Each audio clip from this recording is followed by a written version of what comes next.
Hello, everyone. Good afternoon, and welcome to Monday, April 14th, 2025, to the Suze Maclaine Pont Show, where Jaco, my beautiful husband, and I will be talking about developmental trauma specifically today. And the first thing that comes up is, why do I say developmental trauma specifically? Because developmental trauma actually has quite a different way of working with it, a different way of how it shows up, a different way of thinking about it than what I would say normal trauma. What is that even, right? And in our work together, we distinguish between developmental trauma, shock trauma, generational trauma, and complex trauma. But those are only four categories. Probably there are more likely 17 million, which all have one thing in common, and that is that our nervous system wasn't able to deal with something. But in developmental trauma specifically, there's something else at stake. And we've just been teaching about this for 2 weeks in our integrative trauma therapy certification course. We've just had 2 weeks of people coming over here, listening to all the attachment thinking and the way that we talk about it. So today on the podcast, we are going to talk about this in depth as far as we get in an hour.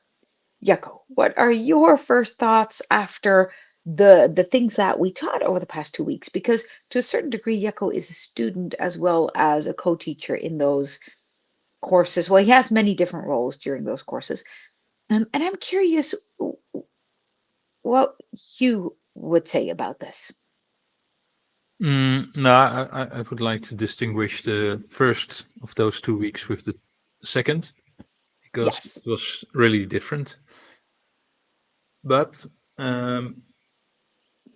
when it comes to the developmental trauma, I would say it's not that obvious that one suffers from developmental trauma because, uh, as far as I know, I never thought about my personality or my character as being um, formed by trauma. No. So, um, and so this is very good to see in such a course how my character or personality is formed in my childhood years and even the eras after my seventh or ninth birthday. So I learned a lot about what caused my character and as well as the qualities, some the things I consider as a quality, but also the things I don't like Yeah. or which I suffer with. So first, before we go deeper into this, because I'm pretty sure that most of our listeners might never have heard of us before, and maybe you've been following our podcast for a while, but then still, what are we talking about when we talk about developmental trauma? Let's clarify that first, and then we'll go deeper into what Yako was just saying. Developmental trauma actually has the ability to form or to reform or to transform or to influence what we think is our personality and our identity. So before a statement like that is unpacked, let's agree on what we talk about. So developmental trauma has everything to do with trauma caused in our early development. Now, of course, in our early development, we can go through shock trauma as well as anybody today, right? If we're hit by a car, if we're abused, if there are sexual assaults, if we see bad things happen to other people, any cause for shock trauma can happen at any age, of course. But there is a specific thing that makes it different in the early years of our childhood. Not just so we have, and those are again a few separate phases because as we grow as a human being, that whole process takes about 27 years and then we're not finished. and ready to go into society, then still we're developing.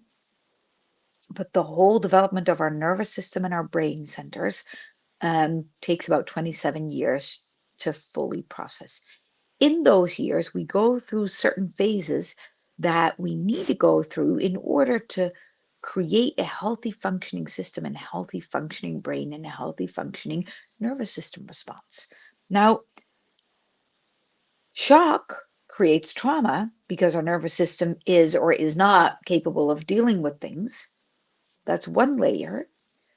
That is what people mostly refer to when we talk about trauma. But developmental trauma happens in those phases while our nervous system is still developing and teaches our nervous system how to respond to life.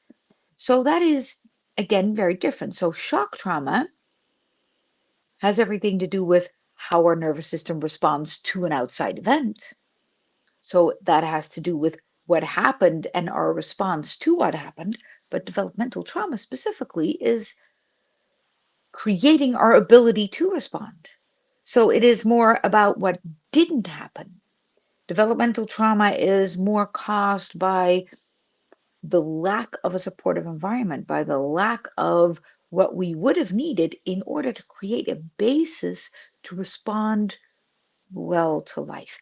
That is also why, as Jaco just said, he said, um, it's so character forming, and I never realized that because if our environment could not create a basis where our nervous system developed in a healthy way or in a way that it was able to respond to life in with using our emotions, allowing ourselves to process emotions, then if that was interrupted or wasn't sustained, then it ties into our character. And what Yucca was just referring to is that creates patterns that we now think are mindset fucks, like nobody loves me or I'm not enough. And we tend to refer to that as belief systems, and we tend to refer to that as, well, just transform your beliefs. But actually, we haven't built a proper brain center and a proper nervous system to process it. So if we don't finish that, then we're screwed. Now, go ahead, Jacob, because you were talking about it. Mm-hmm. Mm-hmm. Um, so one of the things I can refer to is that what can cause developmental trauma is that certain emotions as a child you cannot have because your parents don't allow you, or they get mad when you are too loud or too hysteric as a child, to be too much um, interfering with what's going on. So um, I can see that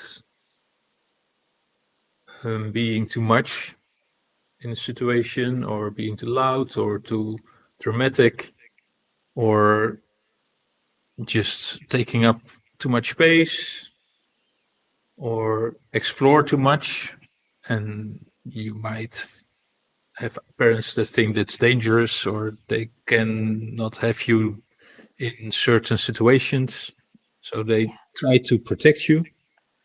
They might protect you too much so that you don't discover your boundaries. So all kind of, it has to do a lot with emotions, that you yeah. not that you don't develop as much as it would be possible when you were allowed to. And then for me, I can see that is a belief that I cannot have this emotions also in the nowadays circumstances. It's interesting, while you were talking, what came to me is that we often think um, that a child should learn to process things by us telling it how. because as grown-ups, we think there's no need to cry or stop being dramatic or um, I can't tolerate you being so upset right now. What we often are not aware of is that a child is learning to process it. It cannot already do it. It is learning. That is exactly why your children are not your friends. You have a very specific role for them, and that is you are teaching them how to process these emotions. You are teaching them, you're teaching their nervous system how to deal with big emotions by dealing with them while they are having it. Not by dealing with your kid while he is having a tantrum, but by dealing with your own nervous system in a way that the child's nervous system can pick up on that. I heard a Facebook, oh my goodness, this is funny. It's not funny, but it is in a certain way. I heard somebody on Facebook say, and I was looking at it this morning or on Instagram, I forgot. There was a short video, and it was a guy who's done research around happiness of parents. And he said parents become happier when the children leave the home. Parents think that they're so happy with their kids. Now, we absolutely love our kids, and that love is amazing, and there is an unconditional love. I think parenting is the best way to figure out what unconditional love really means. But it's not necessarily the thing that makes us happy. And yeah, we might say, oh, my kids make me so happy. And yeah, they do. But children are also, and raising children is also extremely stressful because of exactly what we're talking about right now. Because these kids are learning things.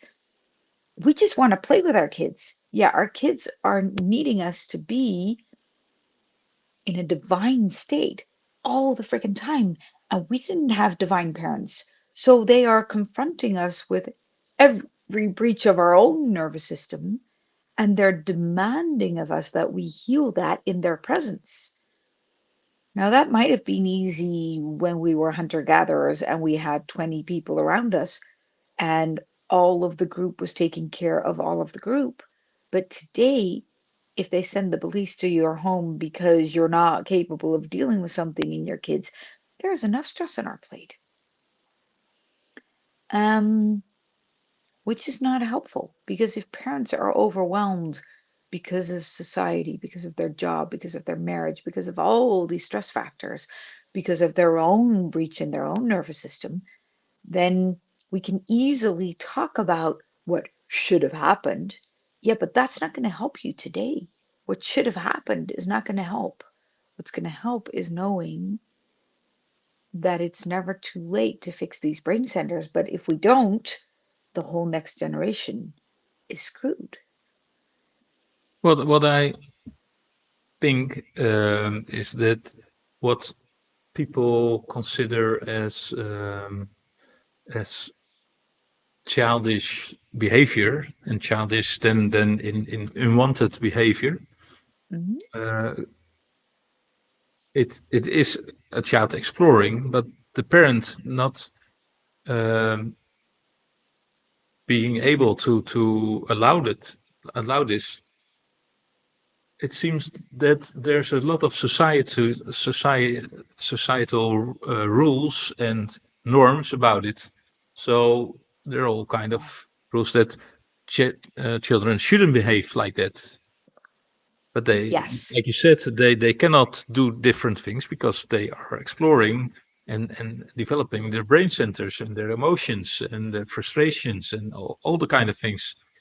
So if to maybe to a certain way, and even our parents had even more of this norms and rules and I think so too. Yeah. than we have nowadays. So it's getting better in this way, but still there's a lot of those um, wisdom about raising children, which is really counterproductive to what should be done for children.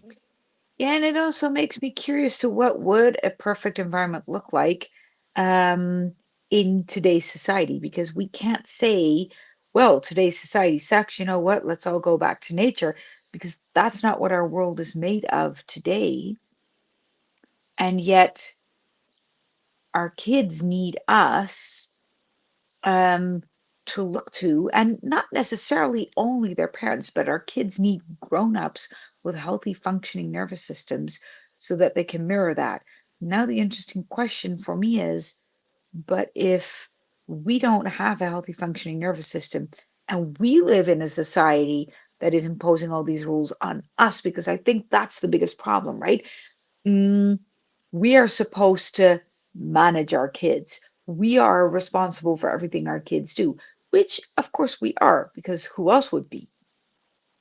But if we are constantly being responsible for everything, um, and also needing to smile, and also needing to have it all together, and also needing to face all the repercussions of not having it together, then how are we ever creating a space where all of us can learn together? I was seeing another Instagram meme from a comedian. Her name is Michelle. I always forget her last name. And it was kind of hilarious and kind of really painful to watch too, because she was saying women are, and I can fully relate to this, women are supposed to know that they can have it all. We don't need to choose between kids and a career. Yeah, true. Except we can have kids and a career. We don't need to have to choose. We can want it all. And yet, we're not supposed to bother anybody with breastfeeding. We're not supposed to bother anyone with the stuff that's happening in our body after childbirth. We're not supposed to bother anyone with a sick kid that needs to be picked up from school. We're not supposed to bother anyone with any of it. Oh, and yeah, we need to smile and we need to not be stressed and we need to have it all together, and nobody cares that then all our money goes into childcare and daycare and stuff like that. Now, I'm also curious what this does to dads, because dads are supposed to be equal partners.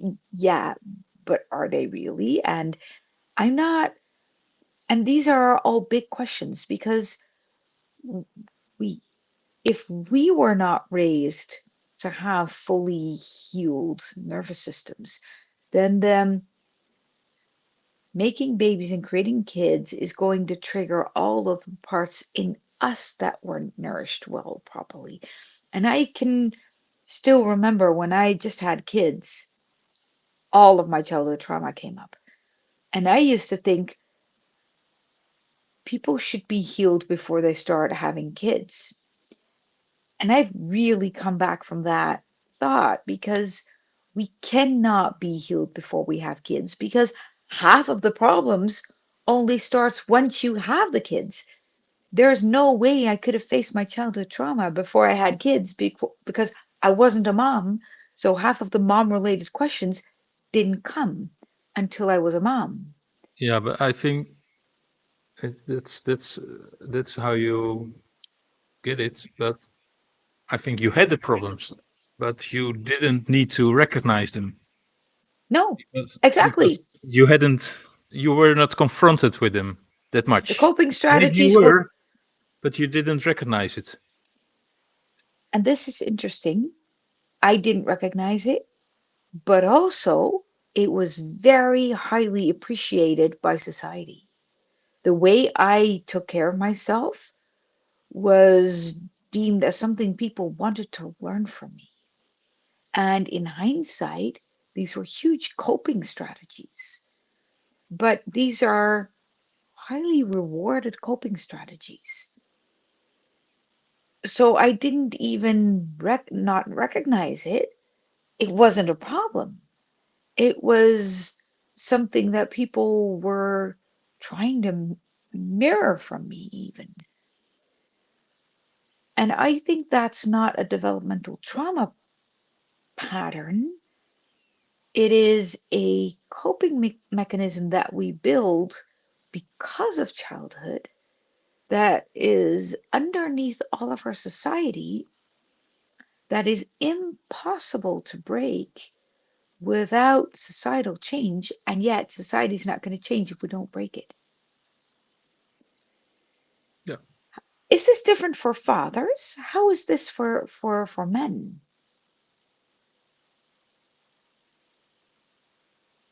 Yeah, I can or for speak for you? How is it for, yeah, exactly. myself. I don't think I'm the average man in a certain way, and also not with the average woman. So I am very average. yes, you are. So I don't think this is helpful if I come from what my experience, but I think it is. I brothers. think it is. But still, um, I think I'm really lucky because if I wouldn't have met you, then I wouldn't know about all these things like the traumas, like what's needed for a child for a healthy development. Um, so even before you were a trauma expert, you already knew so much about what's really healthy for our children and whatnot, like giving space to their emotions and to the rage and to the frustrations and all that kind of things. I wouldn't know about that, and I would raise my children very different if I hadn't. How Uh, would you've done it? How would you've done it? yeah, I guess not totally like my parents did, but as uh, as much as my friends, my peers do it, and that's not bad. Or my sisters with their children, I think it's not bad. They do a good job in a way, but there's so much that I really would have done different, and that's especially about putting boundaries on my children or try to stimulate them to do certain things or to the way I would motivate them for their school, their education, their other things. And a lot of that kind of things have to do with how I'm raised myself and what's there triggering me in life. So I would, all the things that trigger me, I would, without knowing, put those things on my own children. This is interesting. Just for some context for people who don't know us, we met 30 days before I gave birth to our oldest son, but he wasn't created by Jaco, he was raised by Jaco. So 30 days before I gave birth to that beautiful child, we met. So Jaco was flown into fatherhood out of the blue. He didn't have a clue that he wanted a girlfriend, let alone a child.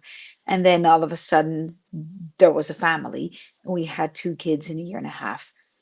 Um, so I really appreciate what you're talking about because most people probably have a family because they thought about having kids before they had them, and they might even have had an idea of what they would do raising it together, and you never had those questions. Um, and then all of a sudden, there we were, and everything went according to what I said because it all went so quickly. Um, but I'm curious because when we talk about something like boundaries, right? Hmm. You said I would have done that differently. So, what we do with our kids is very strong and secure boundaries, but not the kind of I don't accept this. So I hear a lot of people say, yeah, I always tell my kid, I'm not mad at them, I'm mad at what they're doing. And then I set a boundary because I don't want that behavior.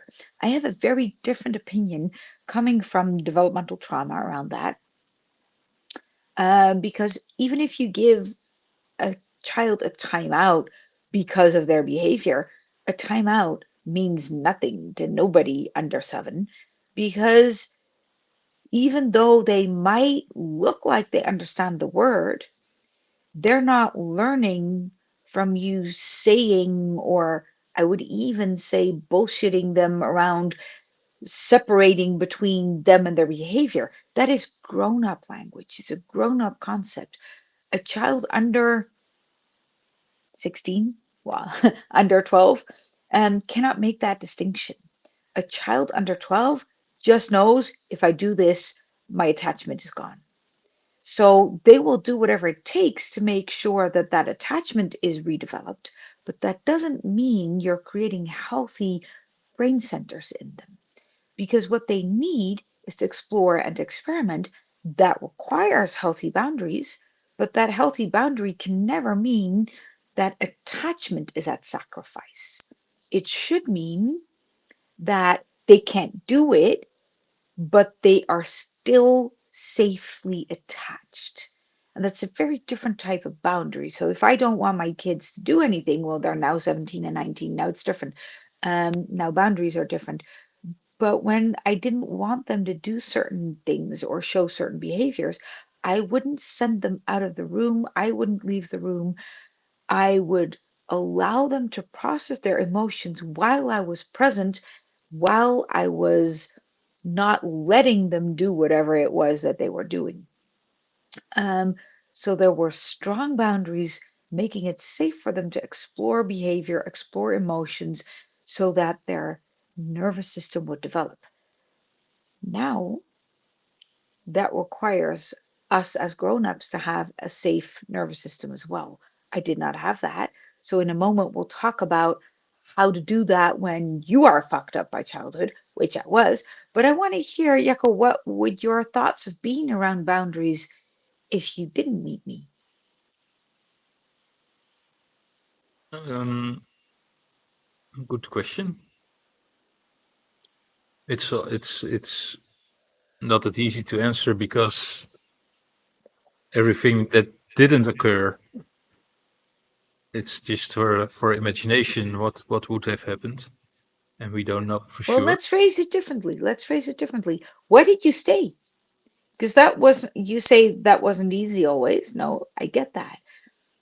So So what comes up in mind now is I had already so much difficulties to stay with you here in this marriage for a long time, and nowadays the last 10 years it's very good, but before it wasn't that easy, and so with you and two children, which are mostly fed up by you, for in my opinion, um, so I had to deal with all the boundaries that you crossed or the children crossed with the uh, which you allow, which was triggering me a lot sometimes. But this is what we're talking the about very when it good thing, comes, yeah. yeah. But what was very good to see is how it was against my own sense of good uh, upbringing, but that I saw very well how it worked out. And so it took some time, but then I saw what the results were and how um, beautiful our children developed. And I would say they're more mature than a lot of their peers. And they can cope with a lot of things, and of course not all yet, but there's so many things they do very well, and from their own, um, I think they're really autonomous in their behavior, and they know what's good for them. They regulate themselves most of the time very well, and so that gives lots of confidence. And I saw that already when they're younger, that they did some things very good and very well. So I could observe what was happening and how this shaped our, yeah, or maybe better to say it was not shaping the child, it was the children. It was about letting them discover their own personality without all the coping that normally comes with parenting. Yeah, so this is beautiful because if a child is facilitated in building healthy brain centers and a healthy nervous system, and that happens through truly safe attachment, it doesn't mean that they will feel safe all the time. It means that the attachment is safe. So it means that there's no risk of abandonment.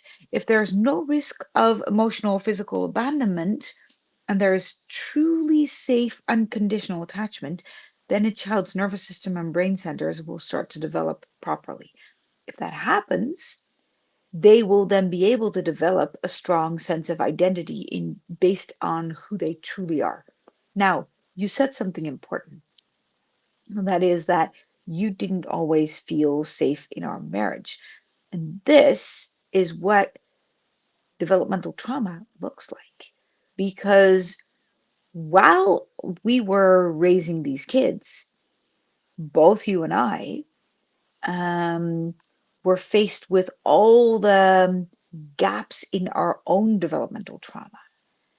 And if we, as parents, think that we should be past that, we can't show that, then nothing's going to happen. What I started doing while the kids were growing is making sure that every single thing in my system that was triggered was healed by me while they were present. That doesn't mean I was a perfect mom. Ask our kids, and they will answer. We might get them on the podcast one day. But it does mean that we created a safety, or I created a safety, where they didn't have to take care of my emotions. I was doing it in a way that they could see, oh, I don't have to solve this for mom. So that gave them the permission of truly taking care of them. Now, in coaching world, this is very well known principle where parents will tell their kids, like, I love you, I don't love your behavior. Yeah, that's bullshit. Doesn't mean anything to anybody. Same with this. If you tell your kid, you don't have to take care of me, but you are not taking care of yourself, then it doesn't mean anything to that child. So we went through the rough patches of truly healing our own developmental wounds from a place of not trying to heal it, but fix our own brain centers while they were there.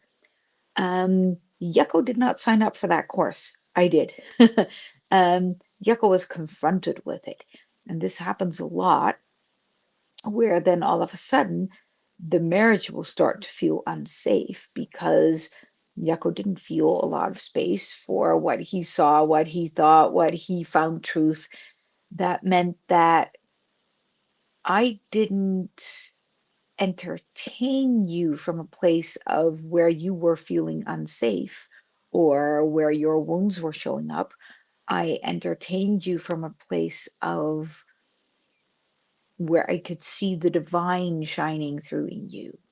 And I just stepped over all the rest, and I created a safe space for a relationship for our divine parts to show up together so that all the other parts could slowly drop. But I'm not your teacher, I'm not your coach. I'm your wife. So that means that for the longest time, not for the longest time, but for many years in our relationship, I found that safe space not with you, but with friends and with coaches and with teachers and with therapists and with a lot of friends who could be there for me.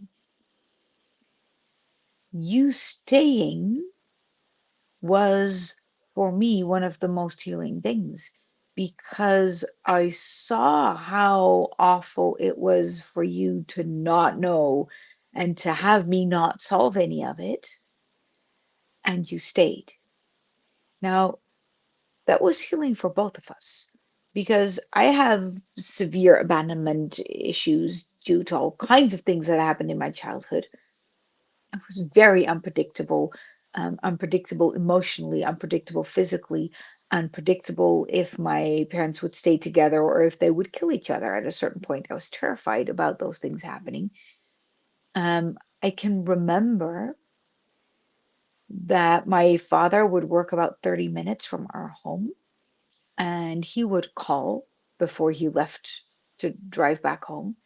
And if I answered that call, you'd say, I'm leaving office now. Then 30 minutes later, he should have been home. Now, there could have been traffic, but sometimes it was 2.5, 3 hours later. And I can still remember standing on the driveway waiting for him to come home because I was terrified inside because my mom was in some kind of emotional state that I was terrified by, and terrified because my father was still not home, and terrified because I was the only person seeing any of this. So I have severe abandonment issues. And then you were telling me every day, if it goes on like this, I'm going to leave. If it goes on like this, I'm going to leave. You saying that and yet not leaving, in hindsight, gave me a huge safety um, to know that I don't have to take care of everybody. I am not responsible to fix everything for everybody. That took a few years. And in hindsight, I think that's one of the safest things we did for our kids. What helped you to stay? Because a lot of parents would have divorced.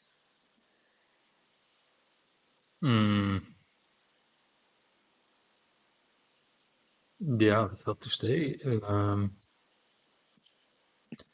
For for one thing is that, yeah, having two children, I wanted to be there for them and not just part time, but as much as possible.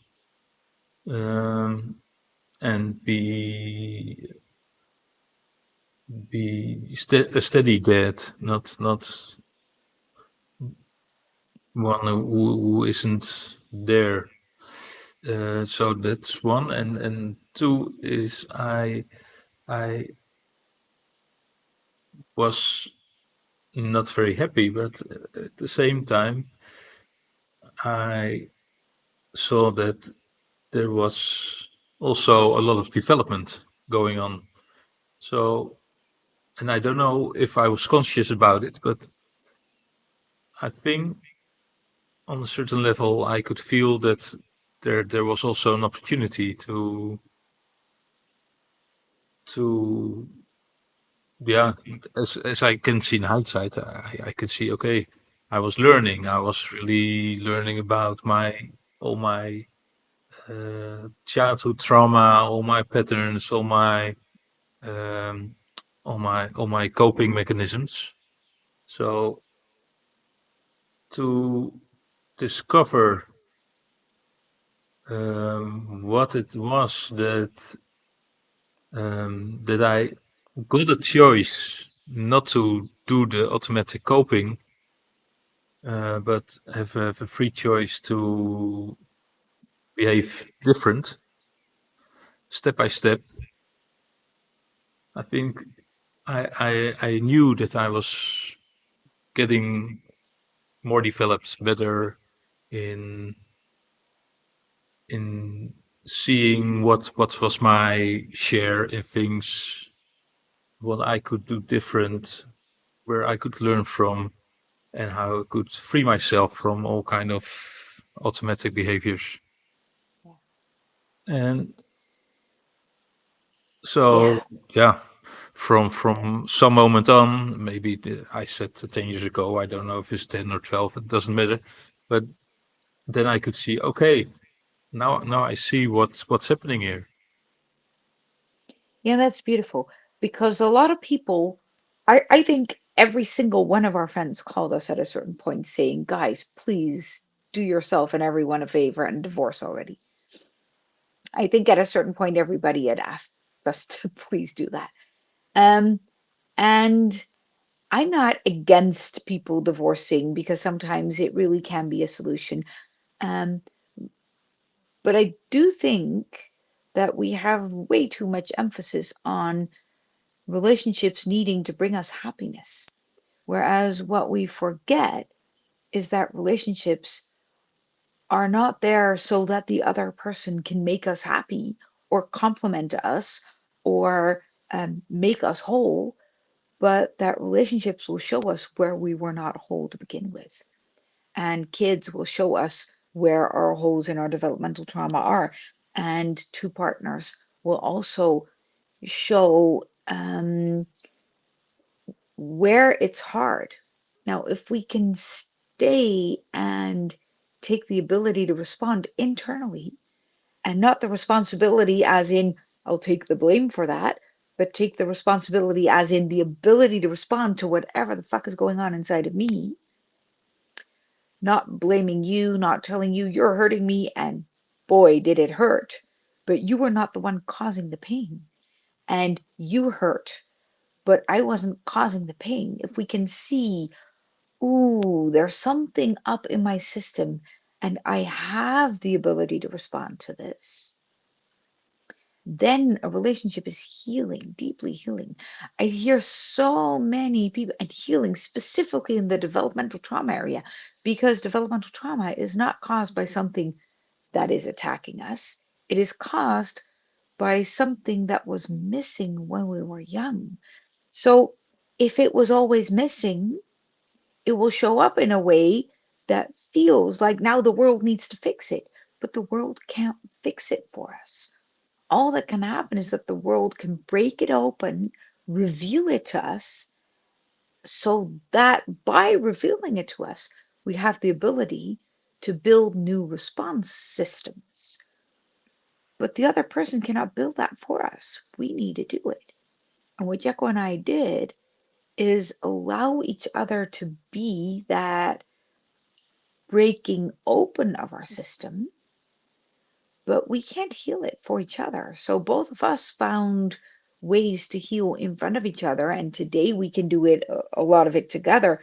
For the first years, we needed outside sources for that. Um, yeah, I think if we look at relationships from a place of the ultimate source for breaking these patterns open, then they can bring us deep happiness, deep joy. But that means that we can't make our partner responsible for how we feel. I read another Instagram post. Oh my God, guys, I'm on Instagram too much. But I read another Instagram post or a video or whatever. Somebody saying, um, if you find a, only a safe relationship looks like this, and it was all around. I think a safe man or safe woman doesn't matter. These are the traits of a safe partner. And if you find a partner like that, then you can heal. I was like, holy fuck. So that means that if you're broken, you need somebody safe and they will help you heal.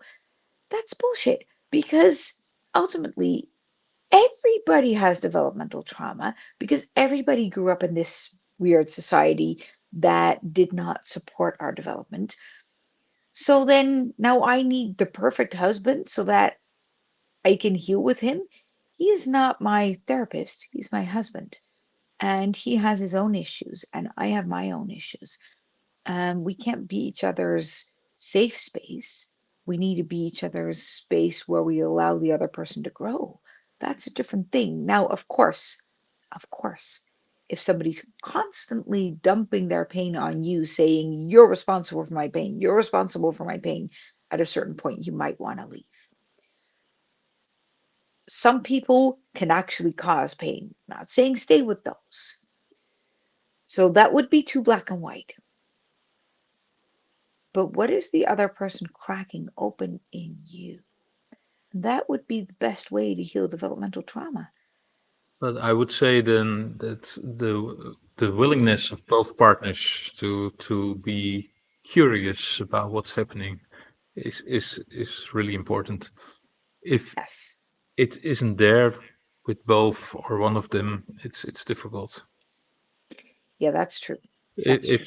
If someone really believes that, yeah, you fall in love with someone and that one has to stay forever, that cute, nice wife or husband, and so I heard sometime about people who fall in love with a, let's say, a girl, a man falls in love with a woman, and they're very happy with each other, and they marry, and 30 years later, the image of the man is still the woman of 30 years ago. Like there hasn't been any development in both. So it happens. This is a Yes. bit too over the top, but for a lot Happens of a lot. people, I think it's they fall in love to a certain image of a person because that's the image from a certain moment they have. It's their own image. It's not the woman itself. It's the image of the woman, of their feeling about it, and that is what they keep in mind when they think of their partner. And So I all would the even change say, from then, I would even go so far as to say that that whole falling in love part that you just described, right? I see somebody, I fall in love with her, is always based on developmental trauma bond, meaning that we fall in love with the person who feels like, huh, now I finally found the safety to redevelop my brain centers and my nervous system. she can fill the holes. She can fill the holes in my development. Now she can. She really can, or he. They really can, but not because they can fix it, but because they will show you where they are. You still need to do it yourself. That's a pity. And Yeah. Yeah. and and you can facilitate it for each other. You can facilitate it for each other. So Yucko and I have certain ways of working together as a couple, not as being each other's therapist, where um, we can create a space um, where both of us can do our own internal healing work while the other person is pressing each and every button that we didn't want to be pressed ever. But ultimately, it is the most important thing. Now, we can't do that just because I am me and Yako is Yako. We can only do that because we let our relationship be divine and sacred. We can't do this without God in the room.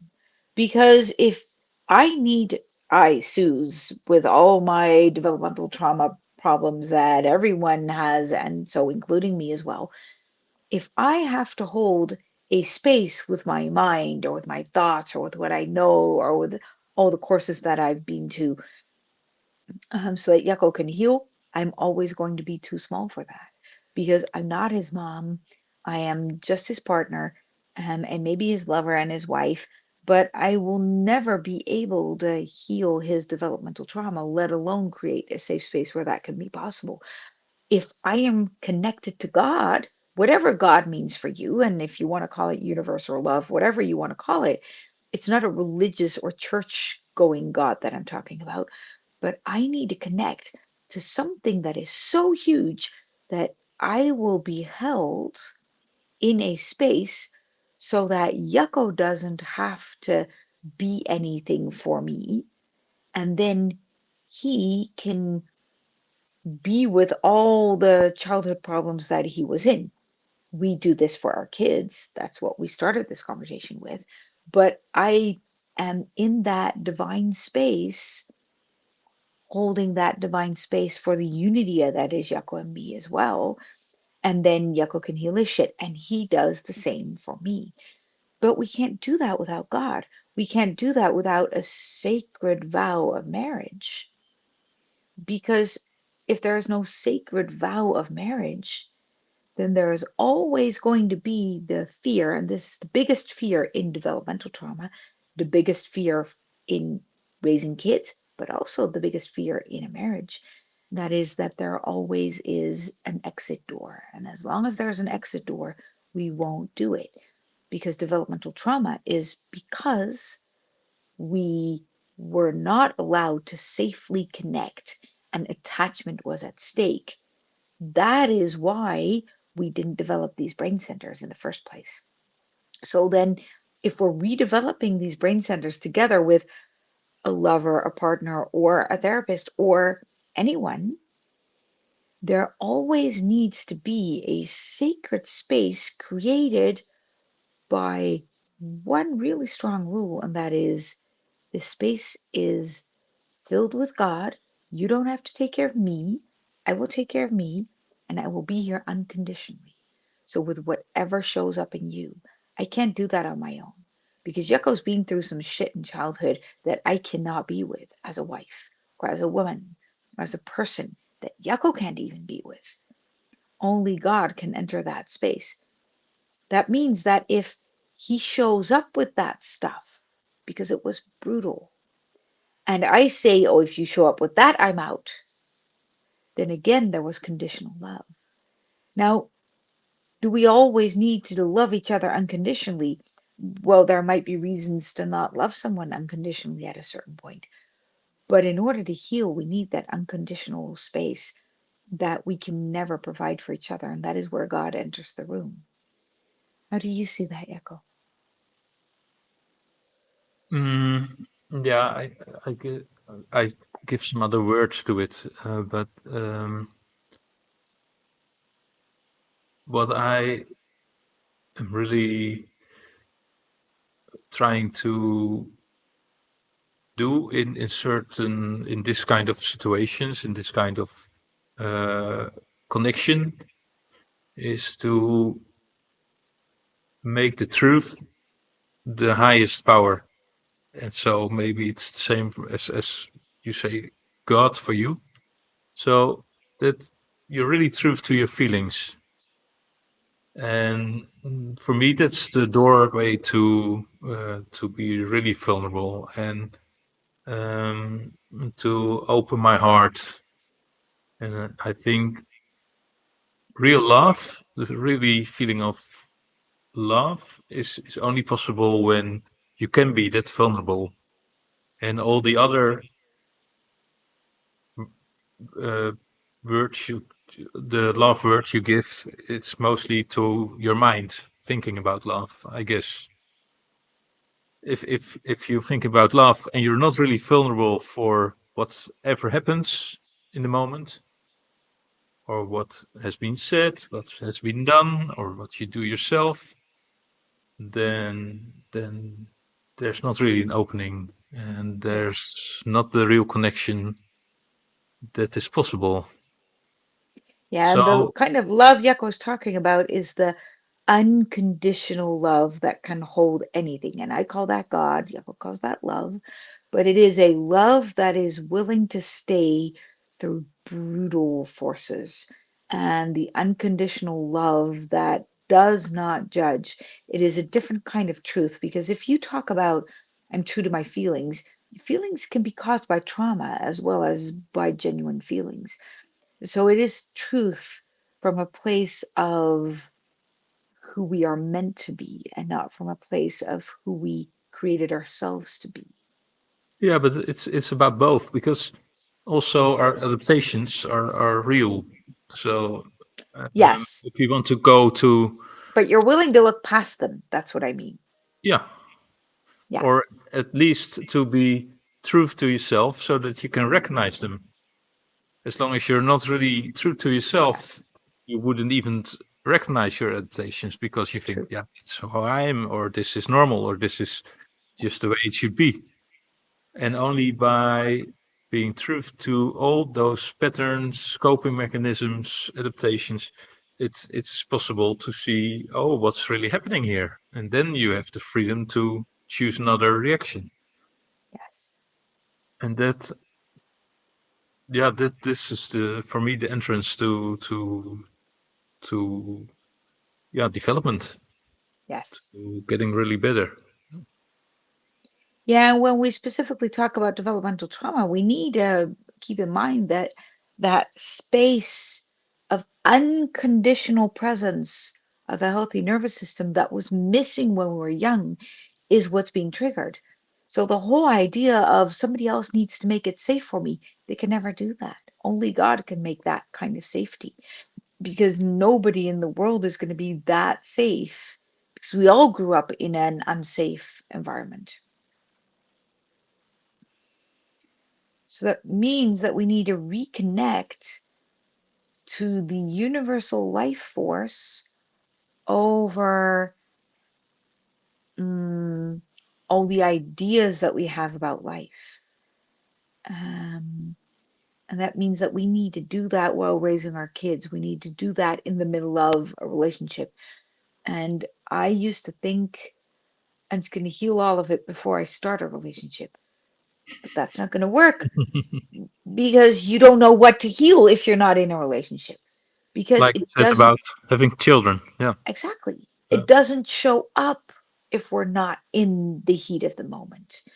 We need to be in that, what's happening here? I want out. Where's the way out?